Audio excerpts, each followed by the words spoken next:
on to our next part here in this discussion, we got to talk about the head coaching matchup here, man. Yesterday, Dan Campbell was a man with his life on the line yesterday. I know just from being in that city the last 2 years, they were ready to throw this man out of his house if he lost that game. There was no way that Dan Campbell could have lost this. Ben Johnson was public enemy number one. I have not seen a man this hated in the city of Detroit since Michael Jordan.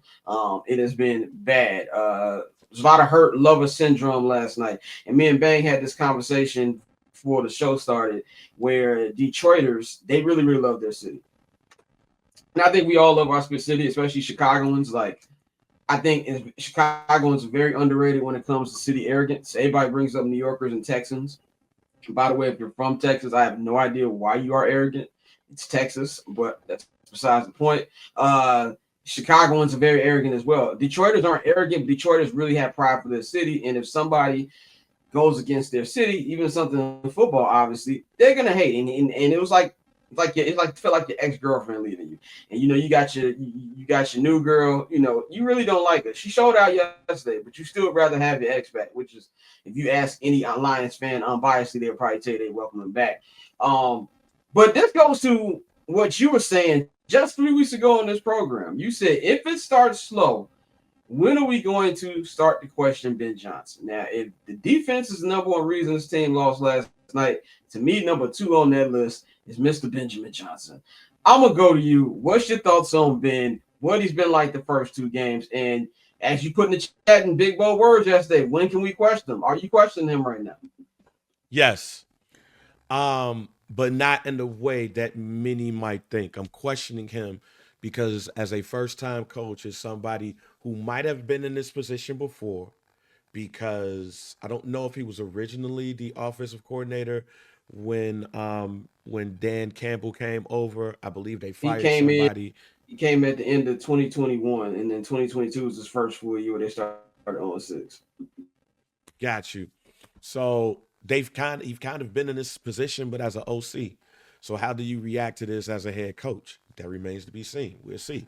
Um, the media aspect of it. He's getting killed this morning on Chicago media, even by his press conference. I told y'all before the season start, his press conferences are going to be looked at crazy because people are going to be looking, especially for somebody who's talking about accountability.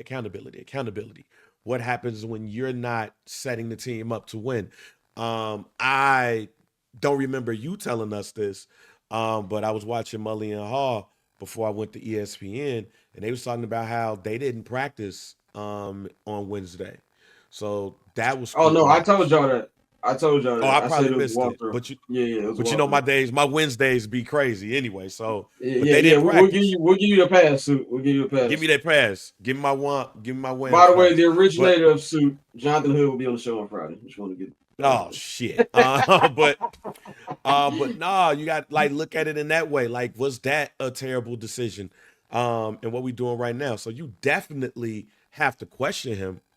With that being said, I like them going through adversity now to see how he reacts to that, to see how he hold his team accountable. You didn't practice on Wednesday. I bet they practicing on Wednesday this week. And if they don't, you question things even more. You're going up against a Practices at 1 o'clock on Wednesday. There you go. You're going up Yeah. against a team who gave up 40 points, right? You're going up against a Dallas team who defensively is probably in the same situation as you are right now. Who gonna stop a nosebleed over there? So could this be a Caleb Williams breakout game, as they would say? But can your defense hold too? So I think that yeah, it is fair to question. I do have some thoughts on the team that now that I've had a 12 hours to decompress and stuff where I believe that this could be sink or swim. And what I mean by that is this ain't rock bottom to me. And this ain't rock bottom to me, but it's close to it. I'm going to say it's close to it. So because of that, it is going to be very important to see how Ben Johnson reacts and see how he galvanized the team. Because for a team that has not given up this amount of points since 2014 with Mark Trestman them, we saw what happened with that team. This team is 2 games in and we're already counting them out. So I think you're going to find out very early about not only forget Caleb, we're going to find out very early about Ben Johnson and if we got Sean McVay or we got Adam Gase. 100% agree. 100% agree. I don't know if question is the word I would use to say it's time to do with Ben Johnson, but I do believe the pressure's on him, and I think the pressure is on him even more than Caleb Williams, and I think that might be controversial. I said yesterday, and I even more confirmed after rewatching the game when I got home last night. Uh, Caleb Williams had a great day. We'll get into Caleb in just a second, but Caleb and Roma Dunes are the only two players on the field who deserve a paycheck yesterday, from my vantage point. But Ben has come here to be the wonder kid, right? Like this is not a situation where the Bears reached when it came to this appointment. You know what I'm saying? This is a guy who was the number one coaching candidate the last 2 seasons. In fact, he could have taken the Commander's job instead of Dan Quinn, but allegedly he told us this. This is what his own agent and other reporters have said, that he always wanted the Bears. So this is what you got. I don't think it's something where Ben is questioning himself. It's not even something where I'm necessarily worried that he can't turn it around. But I do believe that it's now hitting him that this job is going to be a little tougher than he thought. And I said this on I didn't say it on here, but I said it on the 79th and Hallis, who we played with, Weekend Vikings, preview pod. I told Mikey, I said, I don't know. I got a vibe from Ben's first press conference for week 1, where it felt like he had the vibe of, I don't think this team is ready yet. And he wished that he had a little bit more time and that training camp didn't go the way that he went. Obviously, I'm putting words in his mouth. That's just the vibe I personally felt from it. And just looking at his play call, look at his personnel use, it looks like he don't feel like the team is ready. It feels like he only trusts a certain amount of people, which is the problem that I have. I don't really have too much of an issue with the play calling yesterday. There was the 2 quarterback sneaks were very Shane Waldron, Luke Getsy-ish, which I had a problem with. But outside of those 2 plays, I didn't think the play calling was bad. I thought the play calling was fine. But there's other stuff like the use of personnel, which I just don't like. DeAndre Swift is what he is. He's not a bad player. DeAndre Swift is good when he's your second or your third back to use the system. He is not a 15 carry guy. Granted, they did not give him the ball yesterday 15 times. He had it 12, had 1 touchdown, rushed 63 yards, but he also had a fumble where on a drive that would have kept this a 14-14 game. You know, Caleb was throwing ropes that entire drive and he fumbled the ball. You cannot allow it. But you got to switch it up. Roschon Johnson was healthy yesterday. No carries, not 1. Kyle Manon got 7 carries. You got to switch it up more. You got to use all 3 of those dudes. And if I look at the wide receivers, bro, only one he was really throwing, he threw to DJ Moore 5 times. Roma Dunze had a great game, 7 receptions, 128 yards, 2 receiving touchdowns. Obviously, there's rapport with him and Caleb. I think that he's going to be the wide receiver number 1. Use DJ Moore. Cole Kmet had 2 receptions. They only targeted him twice. Colston Loveland, the guy you picked with your first draft pick this year, the guy you picked instead of going for a left tackle or going for an edge. No possessions. No targets. Not only no targets, I'm trying to look for the stat here. He only played 53% of the snaps. Like, what are we doing? That kind of stuff can't happen. So I hope that when he's looking at the film today, he's going to speak to the media virtually in about around 3 o'clock, that he looked at like, yo, I got to get others involved. Now, he said last week, I got to give another guy more carries. You gave him carries, but not enough, in my opinion.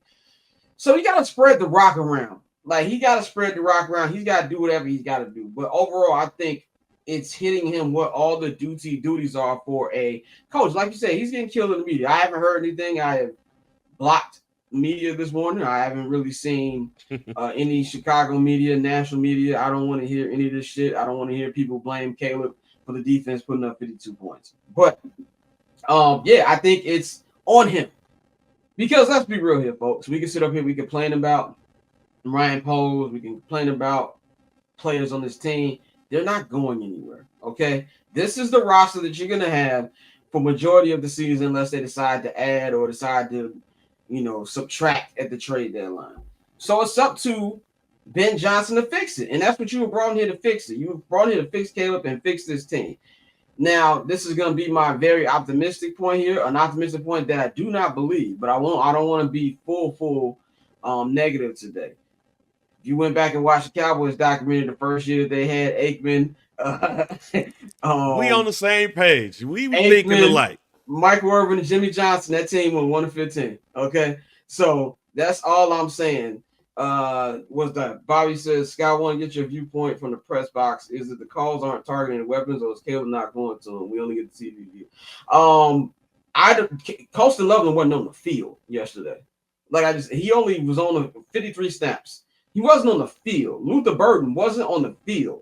In the backfield, it's mainly DeAndre Swift. So it's not a view of Caleb not going for the guys. They weren't on the field yesterday, which is a big issue for me. Like, there was Luther Burden had one target, and then he dropped the ball. But then I told Joe, and he dropped the ball. I told Joe, Gino, and Herb, I was like, what you expecting to do? He been on a bench for 45 minutes.